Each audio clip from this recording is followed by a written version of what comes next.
Gemara. Today's daf is daf Kuf Gimel. We're continuing to learn about the different kings that forfeited their chelik in Olam Haba. Just quickly, right here. And they were the three kings were Yerovam, followed by Achav and by Menashe. So Yerovam and Achav both were from Malka Yisrael, from the northern kingdom. And then you had Menashe from Malka Yehuda. These three forfeited Chelik Olam Haba. But when it comes to Menashe, it was very controversial. As we're learning through the Gemara, it seems from one place that he did tshuva, one place he didn't do tshuva, one place he told Rav Ashi, who you think you are, and Rav Ashi referred to him as my Rebbe. So in the Mishnah itself, we had an argument. The Chachamim say that he forfeited his Chelik Olam Haba, which means Menashe never did tshuva. I mean, he did terrible things and he never ever regretted them. And according to Rabbi Yehuda, no, he taka did terrible things. As we'll see, he brought Avodah Zarah into the base of Mikdash, but ultimately he did tshuva. So Rabbi Yehuda's opinion ultimately did tshuva. So the question is, what are they arguing about? So the Gemara is actually based on the very bottom of the page by the two dots. It says, "Vayispal Menashe el Hashem, Menashe daven." Vayispal Menashe el Hashem, Menashe daven to Hashem, Vayotoloi, and Hashem listened to him. Rabbi Yechon said, "Ushneim." In other words, Rabbi Yehuda says that proves that he did tshuva. However, Rabbi Yechon says, "Ushneim mikra chadosh." They both dash in the same passage. And it says, "V'nosatim lezava." I made the place tremble. L'chol mamlechos ha'aretz, all the kingdoms around the land. Why? Because of Menashe ben Chizkiah, who was the king of Yehuda. So what exactly caused the world to tremble? Menashe, and all on account of Menashe. One of them says that Menashe tshuva, that Menashe did tshuva, and they did not do tshuva. So we're having an argument of Menashe did tshuva, not, and it says that the land was trembling. Why? So one opinion is, why was the land trembling? Because Menashe did tshuva and the rest of his peers did not. That the reason why they were trembling is that they didn't do tshuva, nobody did tshuva, and they all followed Menashe. So the top of the page, Kuf Gimel Amud Aleph. So we have a machlek is obviously very controversial whether they do tshuva or not. Whoever says that Menashe has no share in the world to come, he causes disillusionment for the people who want to do tshuva. Why? Because one of the people, the students of Rabbi Yechon was learning Braisa before him, and learned the Braisa, but it says Menashe also tshuva. Menashe did tshuva for shloishim v'shalosh shanim, for 33 years. And if you're going to say, despite the fact that he did tshuva for 33 years, his tshuva was unacceptable, then who has a chance of ever doing tshuva properly? Where do we get this calculation that for 33 years of doing tshuva? It says, he became a king at a young age of 12 years old. With his life, 55 years he reigned in Shalayim. And he built these Avodah Zarah, he planted these Avodah Zarah trees, the Asherah trees, and like Achav Melech Yisrael. Some say that Asherah is like the she god, the female god. Now, what's the comparison to Achav Melech Yisrael? So before we said, just like Achav doesn't have a share in the world to come, nor does Menashe have a share in the world to come. But here we have a different drasha. Now what? That how many years was he worshipping idols? The same number of years that Achav was doing it. And what did we learn yesterday? How many years was Achav a king for? 22 years. So because Achav was a king for 22 years, that means Menashe was a Russia for 22 years. But he was a king for 55 years. That means what happened the remaining 33 years? He was doing tshuva.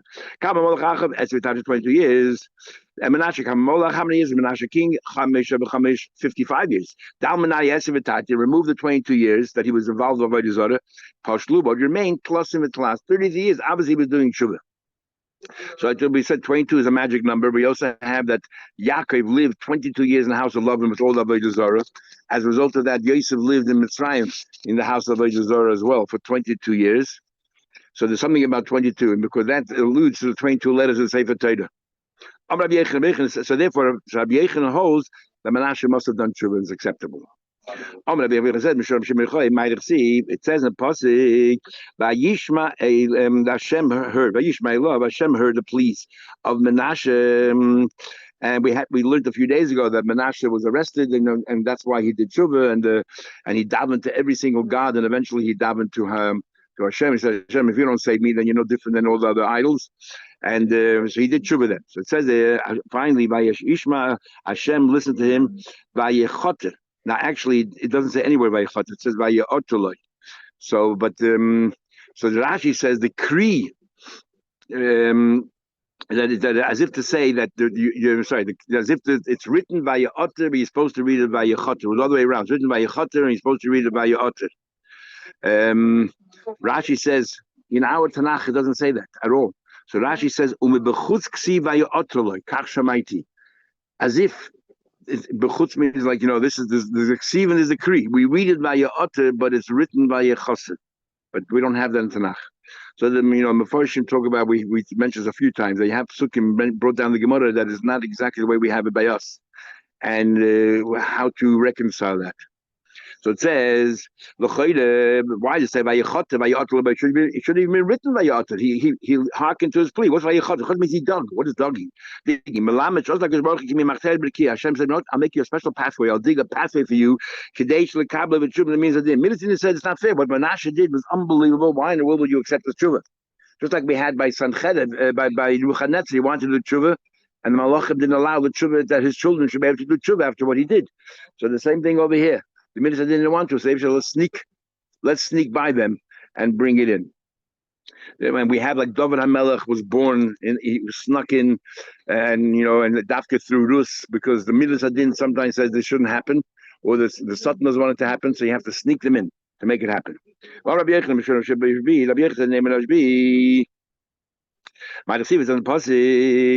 in fact, it says, what's saying to him? It says that there was, I forgot the pasuk. It says Shevi, that there was these captives. Oh, that's the pasuk. But the bottom line is that Shevi there were three neshamas that had to be snuck into this world. One is Shimon Bar Yochai, Shevi is Shimon Bar Yochai, and the other one is Yitzchak ben Shlomo, which is Arizal, and the other one is Yisrael Baal Shem. That these three neshamas were revealing so many secrets of the Torah that the Malachim or the Satan didn't want the world to benefit from them, so therefore it had to be snuck in. Yeah, all the same letters. I'm trying to remember what the pasuk is until I forgot already.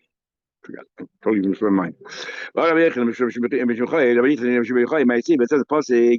It says like this. It says, "But going through the different kings, and it's astonishing to read how kind of the shoyim the kings were." We explained a little bit yesterday, what exactly it means. That actually they were religious in every single way except avodah zarah. Not like today where somebody's always avodah zarah believe in anything.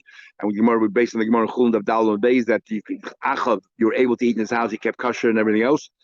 And but it's because perhaps they felt that the Eibishter gave it over to the hands of intermediaries to run the world. And that's why they wanted something tangible and had all these idols. Anyway, it says there, but Yoshio was unbelievable tzaddik, as the Tanakh says there was nowhere like him. And it says, the beginning of the king of Yaakov. The beginning of the kingdom of Yaakov. Sounds like either he was the first king. What does that mean? It says, in the beginning of the king Tzidkiyahu, as if these are the first kings. There was no kings prior to that. Tzidkiyahu was the last king. And we had 24 generations, we said a few days ago. Rashi quotes, goes through every single king. What happened was the Eibishter wanted to go back to Bereshis, wanted to start the world again, such a shame. He wanted Bishvil Yaakov. Yaakov himself was a terrible Russia, as we'll see, and the Eibishter wanted to destroy the world, and Bereshis start again.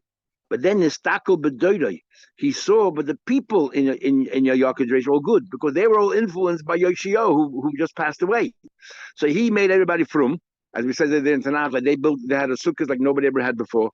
They had a Yom Tov, or it was a Pesach they had never had before. So he did all the good things. So the people, they were still under his influence. Yaakov himself was a Russia, undermined everything his father did, but he was a Russia. So they just said, I remember everybody else. I'm not going to destroy the world. So the Nistakel B'Doidoi Meshkara Daiti, calm down. Pikich HaKadosh Baruch Hu has his oil and kul toy boy b'shul derech Tzidkiyahu. The Tzidkiyahu the opposite. Tzidkiyahu, because after Yaakov, everyone became bad now. So Tzidkiyahu, when he took over, Yochanan and Tzidkiyahu, when he took over, the people were terrible. They just wanted to destroy the world. But then Nistakel B'Tzidkiyahu, he saw the Tzidkiyahu, who was there as a tzaddik, Meshkara Daiti Tzidkiyahu. Well, having Gemara Erchin in the middle of Gemara Erchin, that is the leader like the generation, or is the generation a reflection of the leader? And we talk about these two because here you see that the leader was tzaddik generation with a shoyim, or faket. The generation with tzaddikim and the leader was a shoyim. So who reflects who? But he also said, so So why was Tzidkiyahu at all found guilty at all? The problem with Tzidkiyahu was only that he should have protested more than he did, or should have protested Bechlal, and therefore he's also culpable. We had the Gemara Shabbos there. Why by the Korban Beis Hamikdash, the first ones were killed with tzaddikim because they could have stopped it, prevented it, by at least protested. Doesn't Lavdafka they would have been successful, but you had to protest. You can't just sit there silently, like Eid, and he was punished for 3 counts of the party. But Rabbi Yechon, because he was quiet, didn't say have an opinion about saving the Eid. Rabbi Yechon, Ish Chacham, it says that Ish Chacham, we'll see in a minute who the Ish Chacham is. Nishpet will judge as Ish Aval, the fool of the Russia, the Rogas, the Shachak, he was angry, he was laughing, the Shachak was laughing, the Ein Nachas, and nothing happened. Baruch Hashem said, Ka'asti al Achaz. Achaz was the father of Chizkiyahu HaMelech, was unbelievable tzaddik. Achaz was a Russia, his son Menashe was a Russia. The Nasat to be a Malki domestic. So what I did was, I made sure that he had a war and he lost. So hopefully, just like by Menashe it worked, he cried out to Hashem. You would think that he would also cry out to Hashem. What happened? He decided to you know what? I'll follow. They were successful. Must be their gods are stronger than mine. And he became an Ovid Avodah Zarah. So I shut my anger. Going to go home. Shenema. It says unfortunately what happened when he lost the war. Like Yizbach, that he Achaz himself went and shechted to the gods of the Amesek. Hamakim boy that were hitting him, but Yom he said to himself, hey Malchay Aramhim, Ma'azim Moshe, must be the gods are helping him out. Maybe I'll shut to them also and they'll help me. And this turned out to be a stumbling block for him and all the Eden. Okay, so it didn't work with him. So I thought, you know what?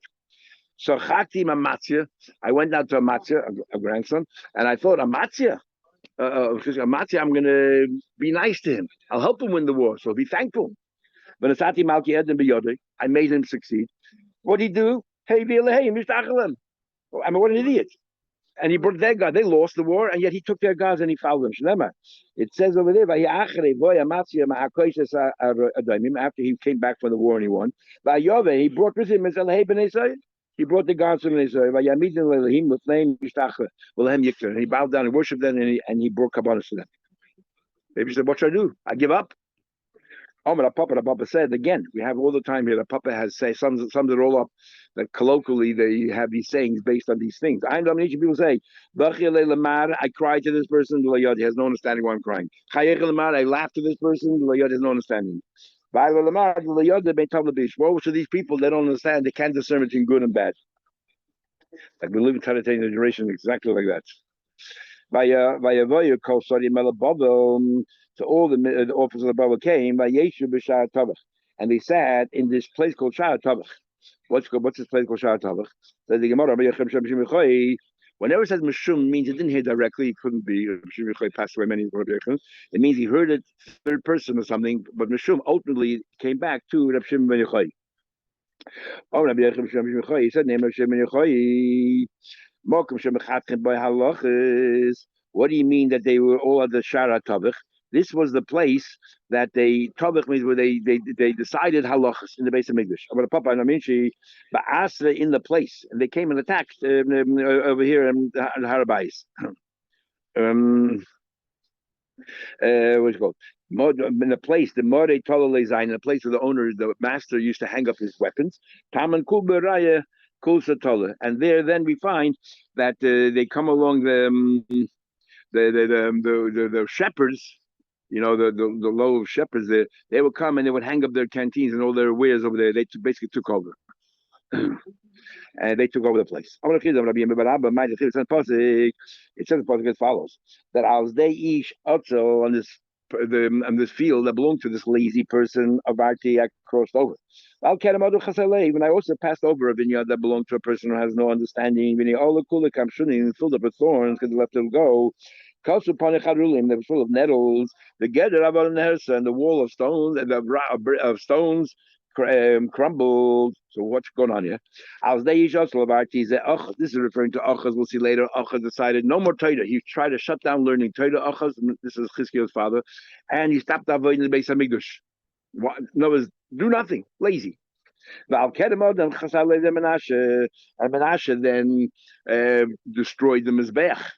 which is foolish, as we'll see later in the Gemara. Then it came up full of, with kamshainim here means full of cobwebs, and that is amoin. Amoin was even worse. It went from a level to level. It went from Ochaz to Menashe to Amoin. Amoin Menashe's son. He even outdid his father.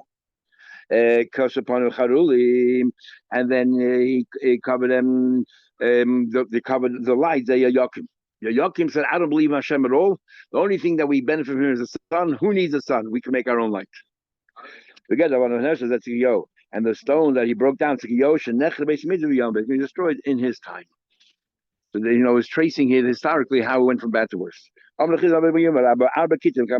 4 groups of people that will not be makabel pnei shchina, and who are they? Kat leitzi, we have a group of jokers wasting their time. Kat shakranim, a group of liars. Kat chanifim, people who flatter, false flatterers, and kat mesapers, not the people who sit there and talk lashon hara all the time. Kat leitzim. How do I know that Hashem does not want to be part of leitzim? Dichsi moshach yoda yes leitzim. Hashem pulls back from those who are leitzim. When it says Moshe leitzim leYosha, talking to the people. This is talking about Hashem. Kat shakrani liar. Dichsi, we learned Davish karnikul neged eina. He told the spirit of novice yesterday. Okay, go do what you want to do, but you can't be my mechitza because I can't have falsehoods by me my chitza. Kat chanifim, the false flatterers. The Chivit says people who are falsely trying to flatter other people and curry the favor. I don't want. And kat misap lashon hara. The Chivit says I don't want a rasha ata leiguchura. I want you to live around. The next two psukim seems I'm talking about lashon hara. Tzadik atov lo yemeguchura. And you're tzaddik, I don't want you to be in the vicinity of Ra. We're saying different things that Chizah said in the name of Rabbi Barabba. No bad should before you. You shouldn't have a leprosy in your tent to be dashed as follows. That you personally shouldn't befall you any bad.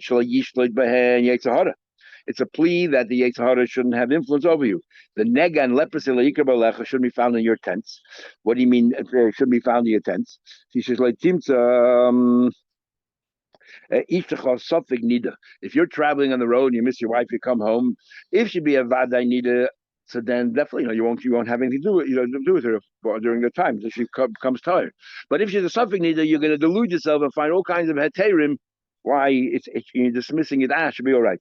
So like Tim to each suffix nida, but I shouldn't find your wife a suffix nida, because then the Yetzer Hara becomes very, very intense. It's very easy to succumb. You shouldn't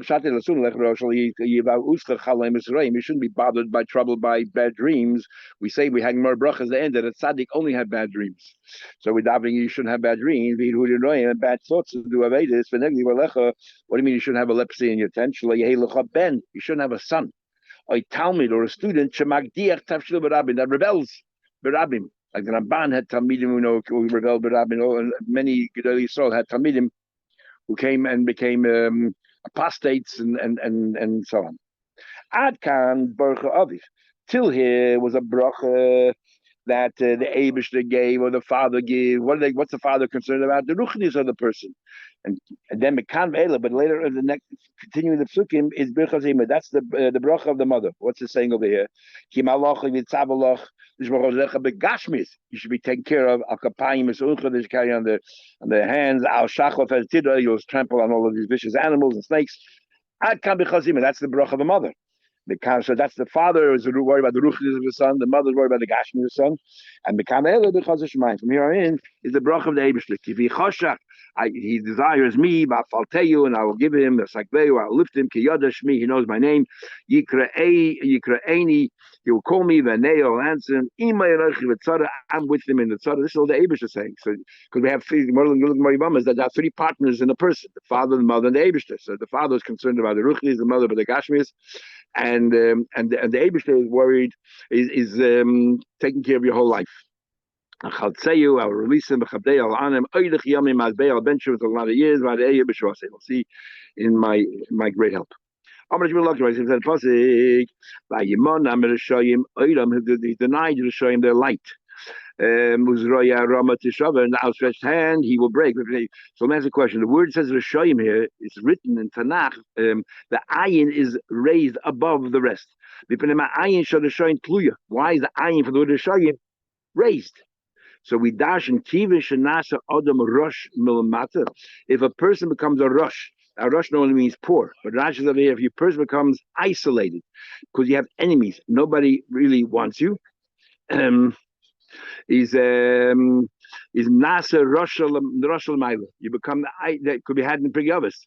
That me, if people like you, the neighbors like you. Misha Ein Rucha B'Diz Noichemenu. People don't like you, then Ein Akarov Noichemenu. Lo Nicht V'Klal. And sorry, Roshal Maila. There's a Rambam in the beginning of Pirkei Avos in the first page that says that Kiven Shenismana Adam Panas Ala Tzibur. He said, you do a maimer as if I remember correctly. Kivan shenismana adam parnas al tzibur. The moment you become a leader in the community, miyad nasa rasha l'mayla. Right away, you're right away before even you're corrupted, and everyone there wonders where did the Rama get this from. Now look at from here. So I always thought that when it says here rosh, you're supposed to be rosh. That as soon as you become a rosh lemata, you become a rosh l'mayla. But I've just noticed now for the first time that he brings here on the side another girsa where Taka says Shenasa Adam Rosh Lamata Nasa Rosh Lamayla. It's actually a girsa in the Gemara, and he actually brings the Pirush Rambam. Look at that, all said enough. Live and learn. He brings in the Pirush Rambam, and he says that that's actually a girsa of the Gemara. Interesting. It's also Balaturim and Chumash in the beginning of Bamidbar, where he brings something very similar, different words, but same idea. And he wants to further. So let's continue. So the question then is, so why write the word? So why hang it up? Take away the word ayin. Where's the Russia coming here? Is that not everyone who had enemies automatically is hated l'mayla. Sometimes you have enemies because you're frum and people don't want to be. For example, David had many enemies, but he nobody's going to say that he became a Rosh l'mayla. And Nehemiah is the one who built the walls around Yerushalayim, and he had many enemies from the Goyim because they said, oh, the Eden are trying to cause rebellion. Remember the Samaritans? They came to the king and said that the Eden are trying to rebel. Or Rashi means a second shot, actually Eden themselves. You have these Jew haters who tried to stop him from what he was doing. Okay, second advice. But now what he was doing was he was building the wall around Yerushalayim. The Beis Hamikdash was built by Ezra and his people. This is the wall around Yerushalayim. But the wall around Yerushalayim gave them security. They felt that they had now control, even more than having the Beis Hamikdash. And therefore, all the opposition was to Nehemiah. We learned. Now look at this. We're talking about these three Rishoyim. Menashe, Achav, and Yeravam. And look what the Gemara says here. Even if you hold they have no Ched and Haba, but who were they?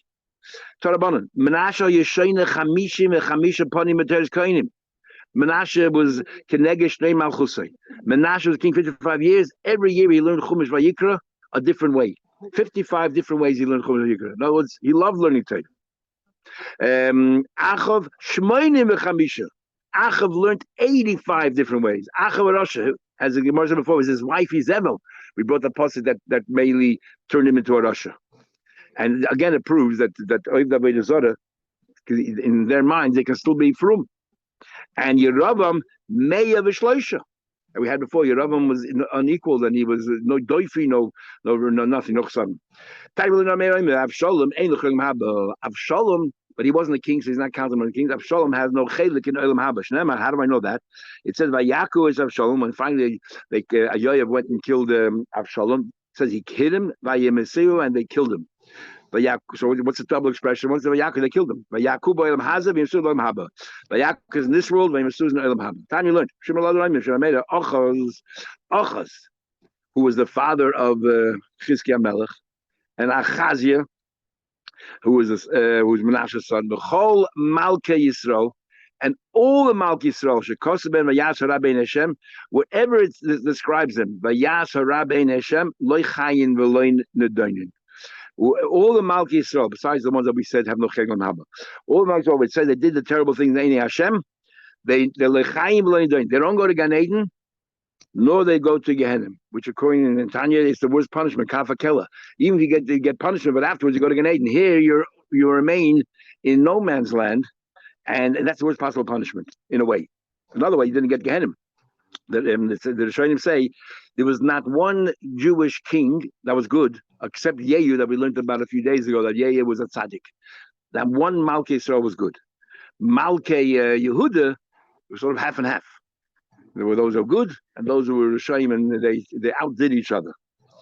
And the Gam Dam Noki Shofach Menashe Habemoid, even innocent blood Menashe killed. Adash Molishleim Pelepeh. He killed, this is in the bad years, that there was blood from one end of Yishlaim to other Yishlaim. Levad Mechatosa Shechtis Yehuda Las Rabbein Hashem. This is an addition over and above everything that he did with Avodah Zarah. Hocha Tagimu. So what did he do? What are all these people that he killed? Shaharag Yishaya. He killed a Zayda. His grandfather was Yishaya, killed Yishaya. The Marava Amri, Marava, they say, She'asa Tzelem, he made a Avodah Zarah. That Masoi Elebani Adam, it was so heavy that every single day 1,000 people tried to carry it, and they all died from the weight. Over Chol Yom, the Yom Heiliges Kulam. So you can imagine how many thousands and thousands of Yidden died, because that was the way to worship the Avodah Zarah. That people have to carry it and they die, and they're like the sacrifices for the Avodah Zarah. Wow. Where does it say that one tzaddik is equal to the entire world? Like the opinion that says that he killed Shai. Sounds like from the Gemara here, there's actually an argument whether or not he killed Shai or not. See, it says here, Pesel, so we see where it says in the pasuk that you should make it says that he placed a pesel. Menashe placed a pesel in the Beis Hamikdash itself, as we'll see later no matter what he did. In the Beis Hamikdash, that his elder Zayda, Shlomo, great grandfather Shlomo did. And it says in another pasuk that the psilim, that he'd made the psilim, that the Shnaya made a bunch of psilim. So we see that one is equal to everybody, I guess. What do you mean pesel then became psilim? So we say, sorry, this is a new thing here. Because it says he killed Shaya, and it says peh el peh, molish line peh le peh. So we see killing one person is like he killed the entire city of Yerushalayim peh le peh. That's how we know that tzaddik is equal to the whole world. Interesting, because we had in the Mishnah Kol Avakayim Nefesh Achel B'Yisrael, Ki Avakayim Nefesh Olam Molech. So what do you have to be a tzaddik for? Every person is equal to the whole world. And this is a new thing. In one place it says he put a pestle into the Beis Hamikdash, and in one place it says he put psulim. I understand, but you would think that it's the same thing, but maybe you're right.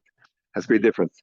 It says pesel, he put a pesel in the Beis Hamikdash, and then he put psil in plural. Did he put one or many? Says he put one avodah. He put avodah zarah into the Beis Hamikdash. Every one of the Malka Yehuda, as went closer and closer to the end of the Beis Hamikdash, added more avodah zarah, as we'll see. All of a sudden, then he decided to carve out of it 4 different faces. Every direction there was a face of avodah zarah. He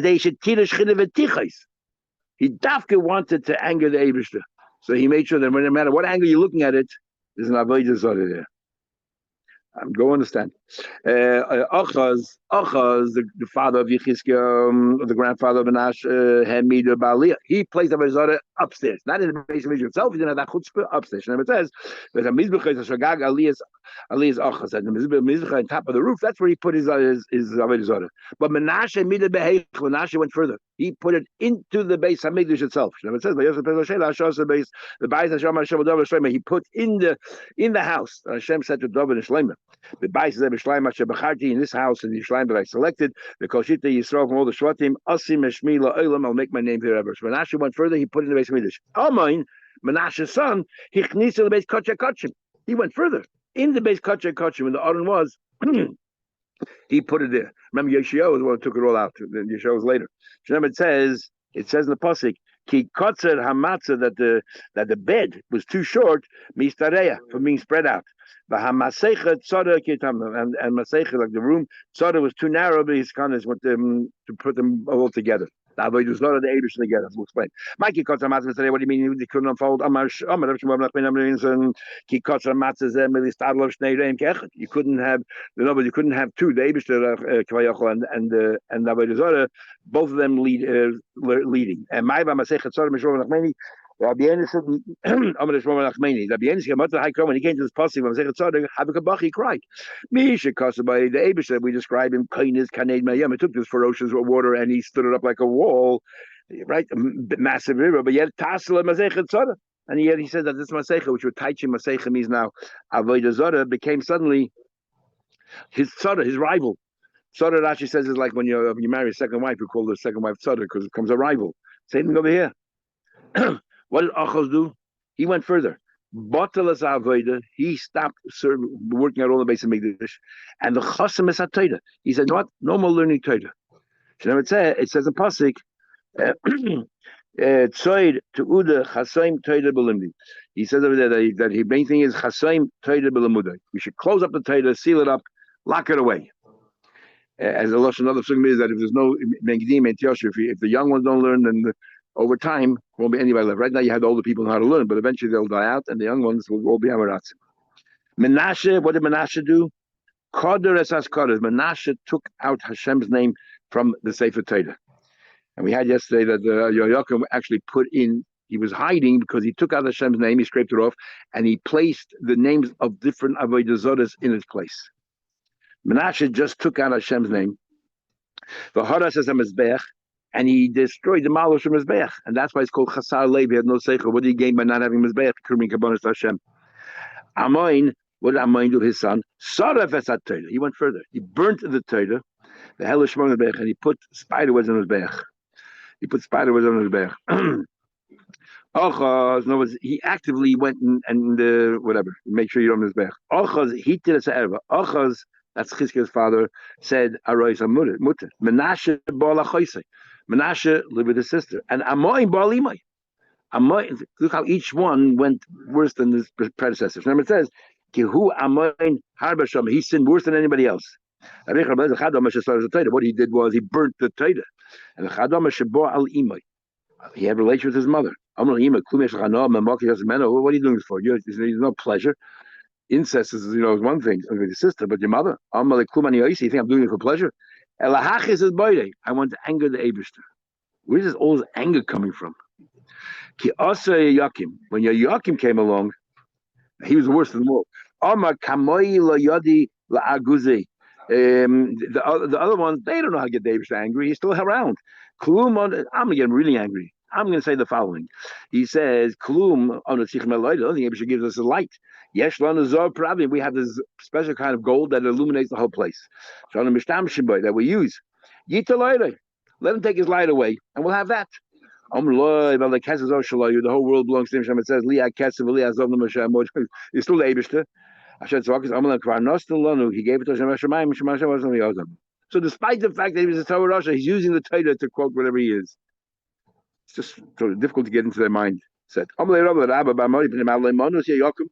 Yaakov counted amongst those that have forfeited the Cheglam Haba? He's a terrible person. Because it says there, the rest of the terrible things that he did in the abomination, and they were found on himself. So what does that mean? My Bahanimsa already found on himself. So it's part of the question. Look what kind of rush he was. So why wasn't he counting those that forfeited on Haba? What do you mean he was such a terrible rush? What did he do worse than everybody else, besides everything else? He made sure that where before this what made him a man, he put the name of Avodah Zarah on his male member. The Chadamar, and as if the child that will bear is due to the Avodah Zarah as well. And the Chadamar he wanted to grade the Eibishter. He said to him, I can't answer you, but I don't know what to tell you why he wasn't counted in, but I'll tell you, but there are 4 ordinary people that are not included, that I don't have Cheglam Habas will learn. I learned the mission already. Achitayful and so on, and and Gechasi and Daimi and Bilam, and I'll tell you what happened over there, why others weren't included. Why didn't they count Micha? Micha was Pesel Micha. He brought Avodah Zarah from Mitzrayim, or he brought that name that he saw Moshe Rabbeinu lift the Aron of Yosef from the Nile, and he went and grabbed a hold of that name. He took it with him, and he then threw it in the Egel, and that's how the Egel was formed. And if you remember, Rashi brought down a few days ago, Rashi says that he was one of the kids that were crushed by the wall, and Moshe Rabbeinu said, why are you doing this? And he said, they're Rishayim. And he pulled him out, and this is what happened. You know why Micha was punished? Because he was generous. And because he did tzedakah, it wiped away part. Just like we learned a few days ago, because they gave tzedakah, it wiped away part of his averis. That Achav allowed Tamil Chama to have hana, it wiped away. He was shackled 50% of his averis. That's how important it is to do tzedakah. Remember, it says that it says in the pasuk, all those that went back and forth to Levim, he fed. And the Mephoshim all wondered there's no such pasuk. What's exactly more means over here? Anyway, it says further. It says, over by Yam Tzora, he went across this river, the sea, narrow, Vihika by Yam Galim, and then he hit in the Yam, these waves. What's he talking about? That is the pestle of Micha. And this is the story Rashi brings up here. Sorry, that Rashi brings that he took the name of that Moshe used to take Yosef out of the water, or he just took out of with him. Tanya, we learned, and crossed the Yam with it, either with Avodah Zarah or with that name. Tanya knows name, Migrav L'Shilai, the place where his church was 3 mil away from the Beis Hamikdash. The smoke went up from his place, the smoke from Beis Hamikdash, and they were mingled with each other, intermingled. But the Malachim wanted to kill him. Leave him be. Because he's generous and he feeds the Oivei Drachim. And in fact, that's why the people in Begiva were punished, because of this happened right here. What do you mean? Here was a guy had a Zara and the smoke was going up there. Nobody went and decided, we should put him down. They said, I can't do it, but you guys should do it. And nobody did. Nobody defended the honor of Hashem. But then when it comes to Pelagi Begiva, when that girl was that concubine, Pelagish, was raped, and then the husband cut her up 12 pieces and sent her around, and then they all went fighting. And 40,000 Yidden, forget about the entire Shei Binyam, except 300 men, were killed out, wiped out. But 40,000 Yidden from the other Shvatim were killed. Why? They did the right thing. Why were they killed? They were killed because they didn't defend David's honor when it came to the Abish. They only came to defend other people's honors. That eating, and just like eating is bring people together, not feeding distances people. It says, also to you, know why? Because they were not generous, bring you food and water. Rabbi Yechon himself says, is like, furthermore, es hakrayim, those are close to you because they didn't bring you pushed away. And Aman and Moab doesn't see them close. And Mekarev is a chekim, but though far away, it brings closer.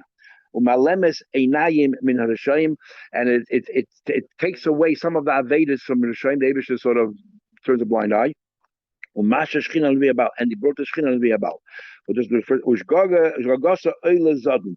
And but if you didn't feed, even though it was a shaygig, we're going to hold you responsible. Just the first part we'll do now. Tomorrow, machekes as akrayim. What do you mean pushes away those are close? Ma'aman emayev. Aman emayev are the children of Lot, who was the nephew of Avram, but we can't take them in. And brings closer those who are far away is Yisrael. Yisrael is Midian. And Yisrael said, you know what Moshe, he helped you out over there with the well. Why don't you call him the Yechalech, let him join us? And the chus of that, Zachu Bnei Bon of the Yeshua, goes, his grandchildren, doesn't say the chus was that he had a son of Moshe Rabbeinu. His grandchildren were the Sparta Sanhedrin. It said the pasuk Mishpacha Seifrim, the families of Seifrim, Taminachomim, Yeshve Yaibis were the citizens of Yaibis, and these different communities, Terasim, Shemasim, Seichsim, Hema HaKenim, these were the people of Keni, Habayim Mechemas Avi Beis Rechav, they came from Mechemas of Avi Beis Rechav. Uksiv Hasa says there, Bnei Keni, Chaysim Moshe, who was Keni?